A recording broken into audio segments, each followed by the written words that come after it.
हमारे खास कार्यक्रम बाबा साहब डॉक्टर भीमराव अंबेडकर के व्यक्तित्व और कृतित्व में आपका बहुत बहुत स्वागत है।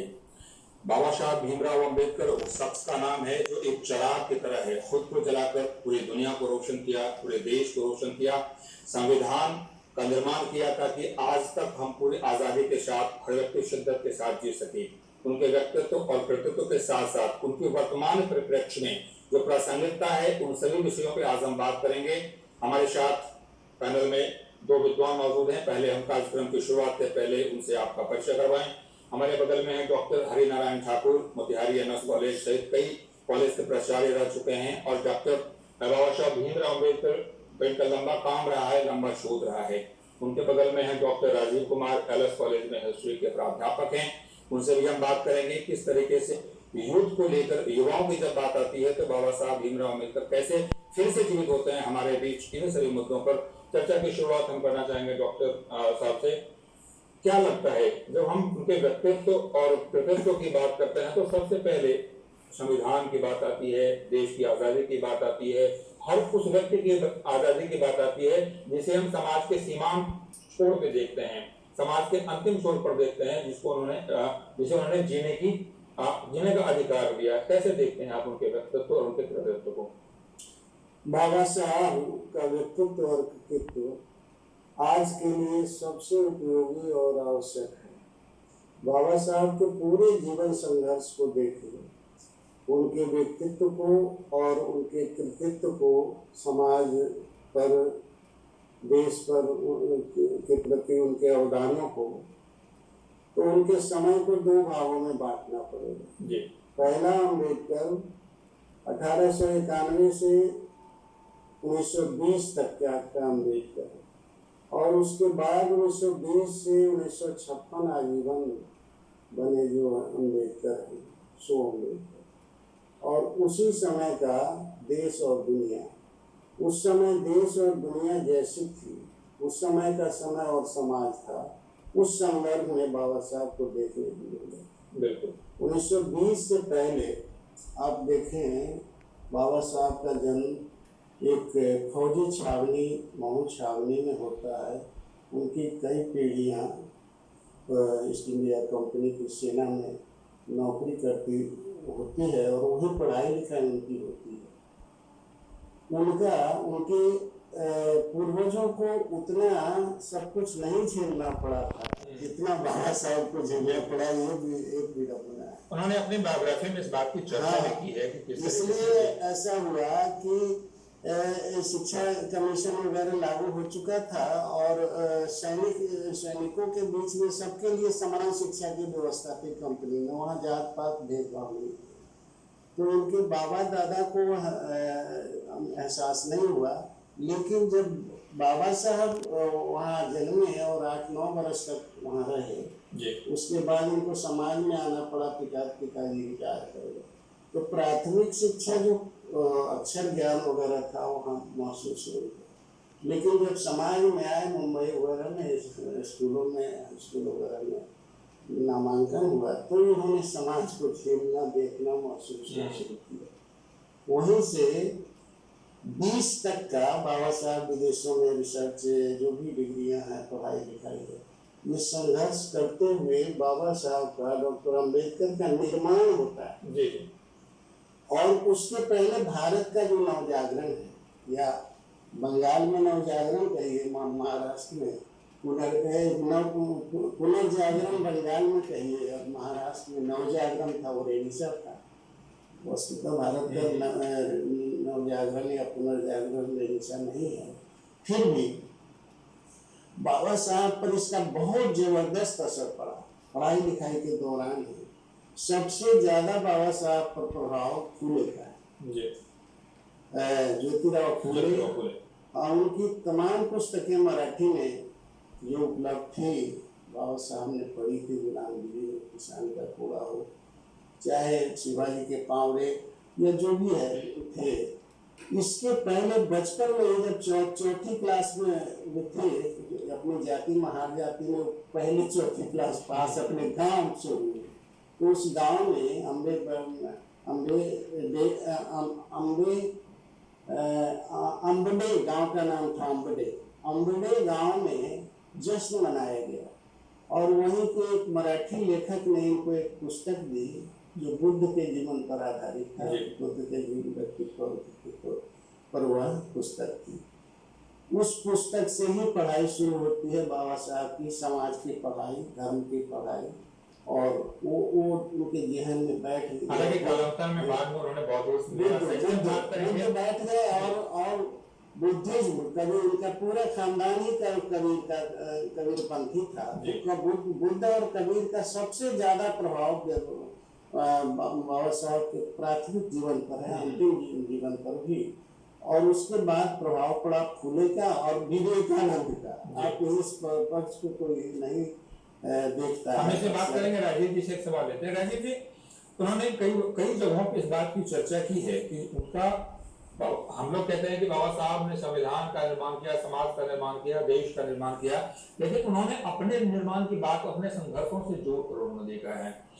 इसमें आप इस तरीके से कह सकते हैं कि उन्होंने जो जिया, उन्होंने जो संघर्ष को जिया, उसके बाद में कालांतर में उसको उन्होंने अपने किताबों में, रचनाओं में या समाज के निर्माण में उसे ट्रांसलेट किया।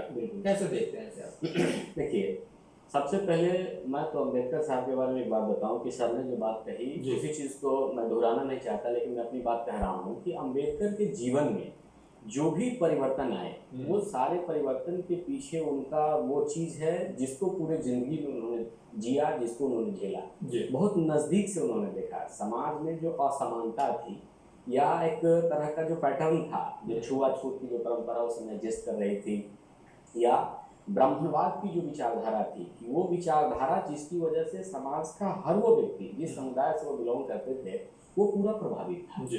तो उनके पूरे आगे के व्यक्तित्व में देखेंगे, उनका जो व्यक्तित्व का निर्माण हो रहा है, जब वो लंदन में जाके कोलंबिया यूनिवर्सिटी में पहले पीएचडी करते हैं, फिर लंदन से जाकर पीएचडी करते हैं, तो बाहर के सोसाइटी को वो देखते हैं कि पश्चिमी दुनिया कैसे जी रही है, वहाँ लोग समानता को कैसे जी रहे हैं, वहाँ के लोगों का जीने का स्तर क्या है, किस तरीके से उनको एक विधि या लॉ कहिए, लॉ के समक्ष समानता है, हर व्यक्ति एक दूसरे से समानता के स्तर पर बात कर रहा है।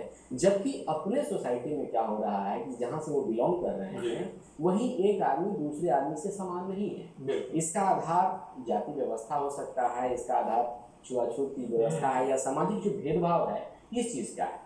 तो आगे चल के देखेंगे, जब उन्होंने अपने रचनाएं की, बहुत सी किताबें उन्होंने लिखी है, जिसमें एक बहुत ही महत्वपूर्ण किताब है एनिहिलेशन ऑफ कास्ट, जाति के विनाश की बात करते हैं, कि पूरे उनको लगता है कि यही वो सिस्टम है, ये वो व्यवस्था है जो उनके व्यक्तित्व के विकास में या उनके समाज के विकास, जिस समाज को बिलोंग कर रहे हो, समाज के अगर विकास में कोई चीज अगर बाधा है तो ये जाति व्यवस्था में है। तो उन्होंने अपनी किताब लिखी, उसमें उन्होंने कहा कि नहीं, इस व्यवस्था का विनाश हो जाना चाहिए। तो ये बहुत महत्वपूर्ण पक्ष है जिसको समझना चाहिए। और आज भी अगर हमारे समाज में कहीं गैर बराबरी है, समाज में असमानता एग्जिस्ट कर रहा है, तो उसके पीछे सबसे बड़ा कारण आज आप इस चीज में खोज सकते हैं। जिस ब्राह्मणवादी व्यवस्था ने मनुस्मृति की बात किया और जो मनुस्मृति लागू करने की बात करता था, अम्बेडकर साहब ने उसका विरोध किया। उस समाज में जीने वाले लोग, उनके समाज के लोग जो एक कुएं में पानी नहीं भर सकते थे, जिसमें ऊंची जाति के लोग भरते थे, उस चीज का उन्होंने विरोध किया। उसके विरोध में उन्होंने मनुस्मृति को जलाया।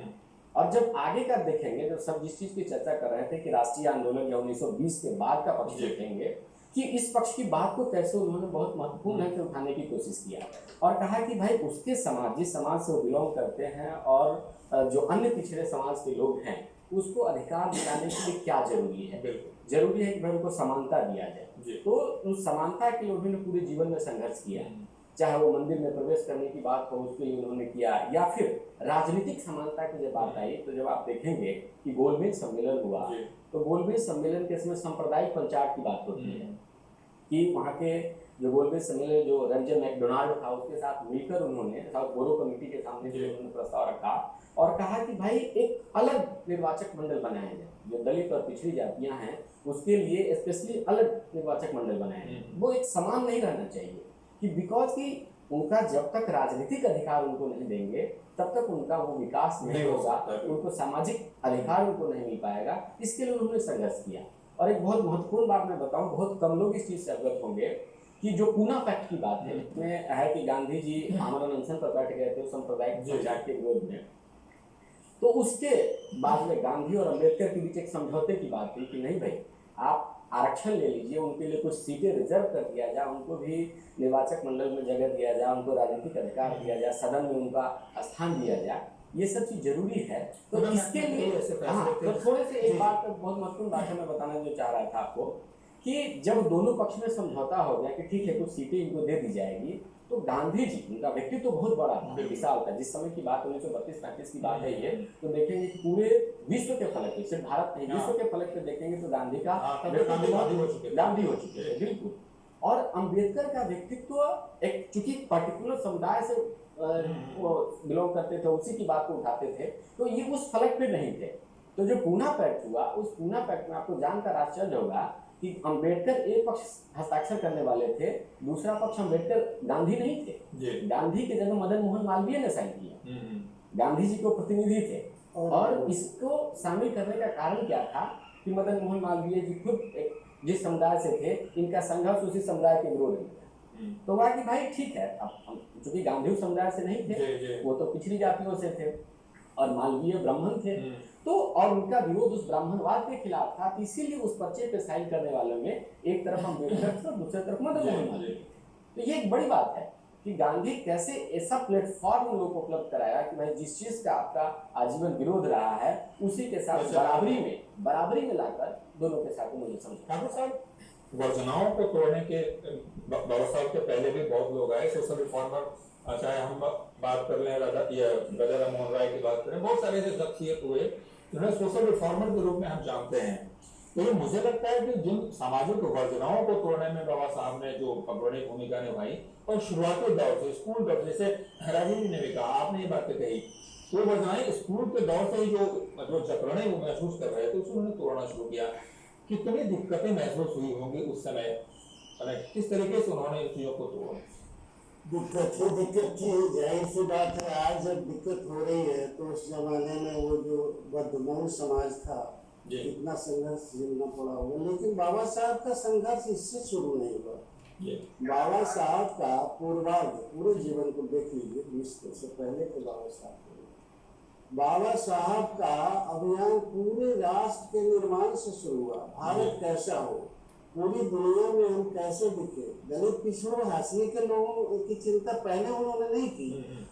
विदेश जाने से पहले तो उन्होंने देखा था, झेला था, लेकिन एक तरह से ये गांधी जी जिस तरह देख रहे थे, वही दृष्टि थी कि ये यथास्थिति वाली है, इसमें सुधार की जरूरत है। बहुत वो एग्रेसिव नहीं थे इसके खिलाफ। जब विदेश से लौट कर आए तब एग्रेसिव हुए और इसके खिलाफ आंदोलन उन्होंने शुरू किया, पूरी दुनिया को देखने के बाद। नहीं तो आप देख लीजिए, पहला शोध है कोलंबिया यूनिवर्सिटी का 1916 का, उनका 5 मई का, 5 या 10 मई का है। उसी शोध में आप इसके पहले विवेकानंद के सांस्कृतिक राष्ट्रवाद जिसको लेकर के आज की राजनीति एकदम छाप रही है, और विवेकानंद ने कहा विदेशों में कि गर्व से कहो हम हिंदू हैं, इसको बाबा साहब ने कैसे दिया।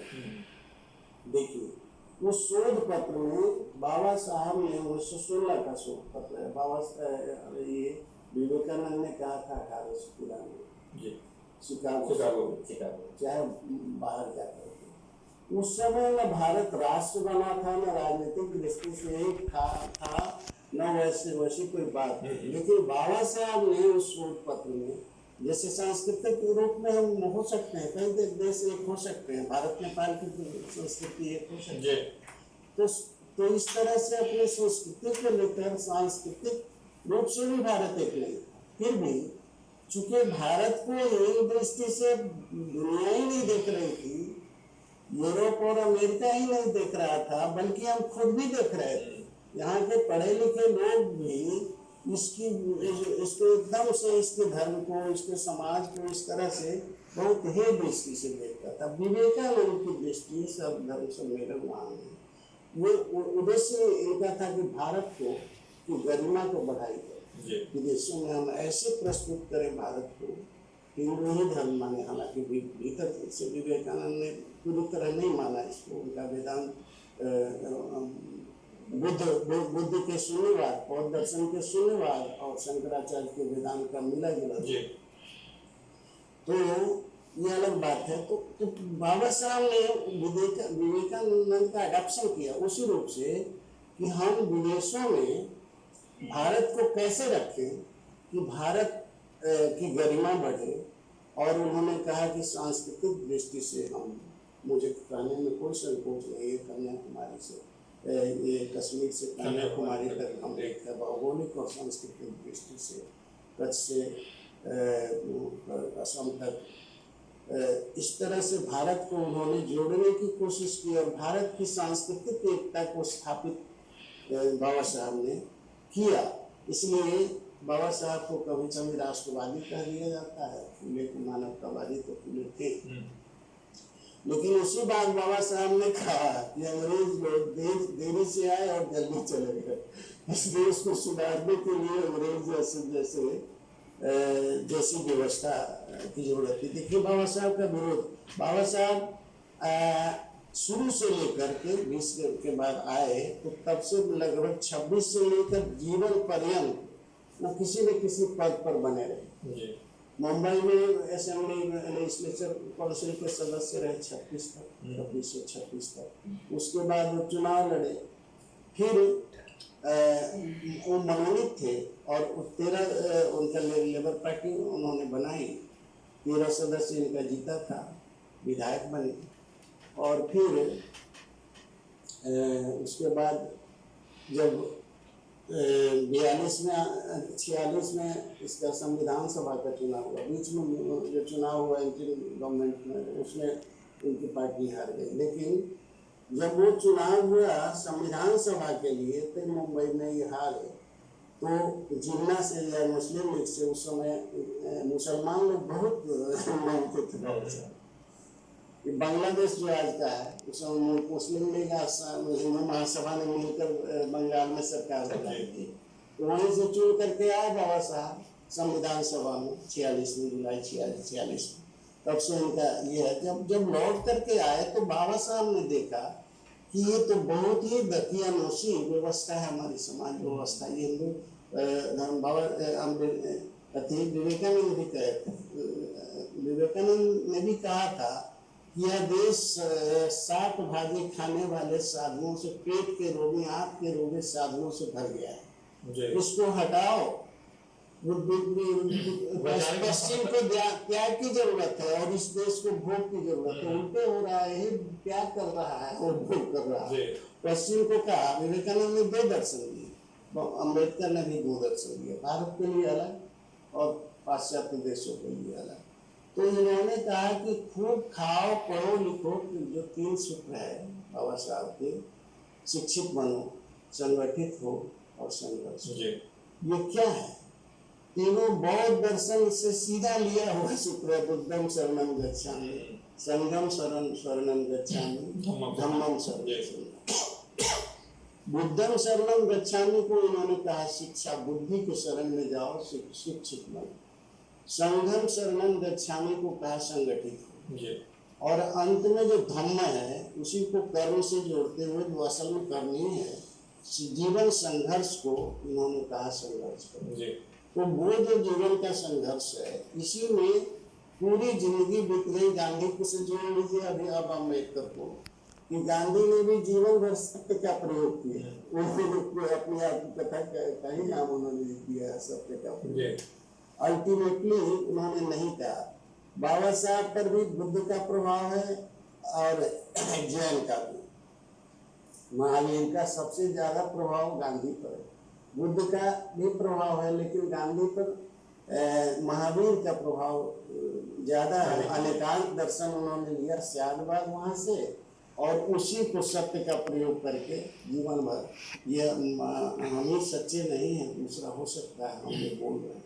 बुद्धि का आतंक उन्होंने कहा था कि अपनी बात को थोपना लाना। तो बाबा साहब ने भी अल्टीमेटली कहा कि जीवन संघर्ष है और संघर्ष करो, शिक्षित बनो। जैसा तो उसी संघर्ष में जी इन्होंने समानता, जो फ्रांसीसी क्रांति का प्रभाव पड़ा था अम्बेडकर गुरुदेव पर भी, रवीन्द्रनाथ टैगोर, विवेकानंद और इन पर ये अम्बेडकर पर सबसे ज्यादा, तो तीनों सूत्र को उन्होंने अपनाया, लिया और संविधान में पूरा का पूरा रखा। इसी करके सबका संघर्ष करते रहे। समानता आप देख लीजिए संविधान को, संविधान का जो प्रियम्बुल है उसमें क्या 4 सूत्र, उसके संविधान की प्रस्तावना के 4 सूत्रों में पहला ही है जस्टिस, न्याय होना चाहिए। उसके बाद समानता है, इक्वलिटी है, फिर ये स्वतंत्रता, लिबर्टी है, और अंत में फेडरिटी है। मतलब व्यक्ति की गरिमा और राष्ट्र की एकता, संप्रभुता, बंधुत्व, भाईचारा, ये सब ये संविधान का मूल ये मूल यही 4 है। और यही फ्रांसीसी क्रांति के भी सूत्र थे। विश्व बंधुत्व हम कहते तो आए थे, हालांकि विश्व बंधुत्व की अवधारणा प्रबंधन से आए, भारत में संस्कृत साहित्य की मूल अवधारणा नहीं, तमिल का है। ऐसे विश्व बंधुत्व की जो अवधारणा है वो प्रायोगिक तौर पे कितना सही है, बाबा साहब ने पूरी कोशिश की कि कानून बनाकर हम इसको लागू करें। कि ऐसे गांधीवादी रास्ते अलग थे दोनों का। सब देखिए, समानता लाने का प्रयास गांधी ने भी किया, अम्बेडकर ने भी किया। अंतर केवल ये था कि गांधी सवर्णों की ओर से सुधार चाहते, उस वर्ग को चाहते थे सुधरे, और बाबा साहब बाद में हुआ। वो विदेश से लौटने के बाद बाबा साहब का पूरा संघर्ष ये समानता लाने का संघर्ष है। इसी में हाशिए के लोगों को, स्त्रियों को बताइए, हिंदू को बिल लाना। इसमें मैं जो बातें करूंगा इसमें जो कोरोना युद्ध के बारे में जो बातें की है, और महिला उत्थान के बारे में बाबा साहब ने बहुत सारी चीजें की थी। राजेश जी, इन्होंने जो बातें कही शिक्षा को लेकर, कई जगहों पर उन्होंने शिक्षा को खास करके जिस समाज से वाते थे, जिस समाज के उत्थान की बात लगातार उन्होंने उत्थान की बात तो पूरे देश की थी, लेकिन उन्होंने जो बात की थी कि समानता के, जब तक हम सामाजिक रूप से समान नहीं होंगे देश उत्थान नहीं कर सकता है। शिक्षा को लेकर आप किस तरीके से वर्तमान परिप्रेक्ष्य की जो शिक्षा है या जो यूथ को लेकर आप कैसे देखते हैं बाबा साहब अम्बेडकर को? बिल्कुल, इसमें अम्बेडकर साहब का जो कंट्रीब्यूशन है इस मामले में बहुत बड़ा है जी। जैसे एक जो बेसिक बात है, पहले मैं थोड़ा उसकी चर्चा कर दूं, इस मुद्दे पे आऊंगा कि गांधी भी समाज में समानता चाहते थे, सर ने जो बात कहा, और अम्बेडकर भी चाहते थे, लेकिन दोनों का अपना अपना नजरिया था। गांधी का सोचना था कि समाज में समानता आए सवर्णों की ओर से, लेकिन उनका ये कहना था कि सवर्ण स्वेच्छा से अपने अधिकारों का त्याग करें। सवर्ण अपनी तरफ से स्वेच्छा से जो विशेषाधिकार अभी तक जो जनजाति या किसी वजह से लंबे समय तक उनका जो विशेषाधिकार था वो पा रहे हैं, तो गांधी का कहना था कि स्वेच्छा से उसको छोड़। लेकिन अम्बेडकर को लगता था कि ये जो समानता है ये स्वेच्छा से नहीं आती, इसके लिए मुझे संघर्ष करने की जरूरत है। तो उनका जो कॉन्स्टिट्यूशन बन रहा था, जो ड्राफ्ट कमेटी के अम्बेडकर साहब अध्यक्ष थे, और उस समय जो पूरा डिबेट है, उस डिबेट को आप पढ़ेंगे या उसको समझने की कोशिश करेंगे तो देखेंगे कि उसमें इनका पक्ष क्या था कि मैं कानून बना के उसके जरिए समानता लाने की कोशिश करूं। दोनों के नजरिए का अपना फर्क है। तो आज के एजुकेशन के संदर्भ में, आज के यूथ के संदर्भ में जो आप इसके बारे में जानना चाह रहे हैं, मेरा इस पर जो अपना पक्ष है वो ये है कि उनका अम्बेडकर का यहाँ भी पक्ष वही है कि कानूनी समानता लाए। एक चीज उन्होंने और भी कहा कि जो उदारवाद का कंसेप्ट था पश्चिमी देशों का, उदारवाद का, तो अम्बेडकर ने उदारवाद का विरोध किया। अब हमारे आपके दिमाग में बात आएगी कि भाई उदारवाद तो बड़ी अच्छी चीज थी, इसका विरोध करने का वजह क्या था? तो इसका उनका मानना था कि यह जो उदारवाद है ये उपनिवेशवाद का पोषक है, और वही उपनिवेशवाद अपने देश को जो पिछड़ापन है उस पिछड़ापन का एक बड़ा कारण वही है। कई कारणों में कारण वो भी है। तो उनको लगता था कि उपनिवेशवाद को समाप्त किया जाना चाहिए, और उपनिवेशवाद को समाप्त करने के लिए सुधारवादी जैसी संस्था जो व्यवस्था थी उस व्यवस्था का विरोध किया। गांधी के जी का जो ट्रस्टीशिप का कंसेप्ट था कि भाई समाज में समानता लाएंगे, जो धन का जो असमान वितरण है उस असमान वितरण को दूर करने के लिए हम ट्रस्टीशिप का कंसेप्ट लाएंगे, तो अम्बेडकर उसका भी विरोध करते हैं। कहते हैं कि नहीं, ऐसे ये नहीं आएगा। आप राजनीतिक समानता, आर्थिक समानता, सामाजिक समानता, न्यायिक समानता, ये सबकी बात हो जो, और उसके लिए उनका मानना था कि शिक्षा जो मूल तत्व है यही है जो पूरी इस व्यवस्था को बदलाव लाने में और जो समाज में चयन तरह की असमानताएं हैं उसको दूर करने में शिक्षा की बहुत बड़ी भूमिका है।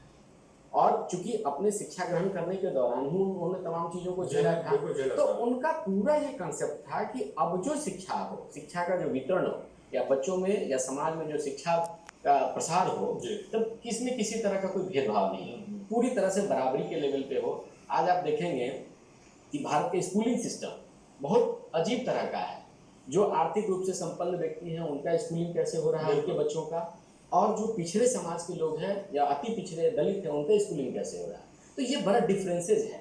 और तो अम्बेडकर को यही याद करने की जरूरत है, उनकी प्रासंगिकता यहीं पर है कि आप दोनों के बीच सामंजस्य लाइए और उसको समानता के स्तर पर लाइए। ठाकुर कितना कठिन लगता है जब हम उनकी प्रासंगिकता की बात करते हैं तो बहुत सारी चीजें किताबी होती हैं, लगता है कि उन्होंने ये बातें कही थी, लेकिन आज के दौर में भी उतना आसान नहीं है उन्हें प्रासंगिक। बिल्कुल संक्षिप्त में आप बताएं। कौन सा पक्ष? पूरे समाज सुधार के लिए बाबा साहब का संघर्ष बहुत बड़ा है। उन्होंने शिक्षा की बात पहला ही आयोग हंटर कमीशन के सामने खुले ने रखा था प्रस्ताव, और जो रखा था सुझाव दिया वो लागू हो गया हंटर कमीशन ने।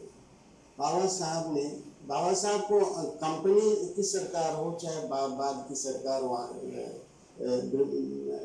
ब्रिटिश गवर्नमेंट की, वो उसने हमेशा अपने साथ रखा। बाबा साहब जितना पढ़े लिखे उस जमाने में बहुत रेयर कोई थे, इसीलिए इनको कानून की जरूरत जानकारी थी और सब कुछ समझते थे। उस समय अंग्रेजों का विरोध शुरू नहीं हुआ, इनको रखा जाता था समिति, चाहे साइमन कमीशन हो चाहे और सब सुधार समिति। साहब आपको बीच में हम बोलना चाहेंगे, कार्यक्रम का समय सुनिए समाप्त होने जा रहा है। हम फिर से इस पे आपने पूछा है क्या प्रासंगिकता है, तो उनकी प्रासंगिकता ये थी कि पहले बाबा साहब सुधार चाहते थे, आमूल सुधार धर्म के माध्यम से। पहले धर्म से उनका सुधार होगा, फिर समाज का सुधार उससे हो जाएगा, फिर राजनीतिक सुधार होगा। इसलिए उनका अधिकांश समय धर्म में बीता। धर्म के सुधार में अंतिम पुस्तक उनकी है बुद्धा एंड धम्मा, बुद्ध और उनका धर्म। तो बौद्ध धर्म में 35 में तो उन्होंने घोषणा कर दी। चर्चा करेंगे आजादी की लड़ाई के बाद की जो आजादी है, अगर उसका श्रेय किसी व्यक्ति को जाता है तो वो थे बाबा साहब भीमराव अम्बेडकर। आजादी के बाद कैसे आप आजाद तरीके से रह सकते हैं, समाज की समानता की बात हो या फिर समाज में सीमांत पे जो लोग हैं उनकी आजादी उनके अधिकार की बात हो, ये थे बाबा साहब भीमराव अम्बेडकर। आप दोनों को बहुत बहुत धन्यवाद। उनकी जीवनी और उनके व्यक्तित्व कृतित्व पे हम लोगों ने बहुत महत्वपूर्ण जानकारी आप लोगों ने दी, बहुत बहुत धन्यवाद। उसे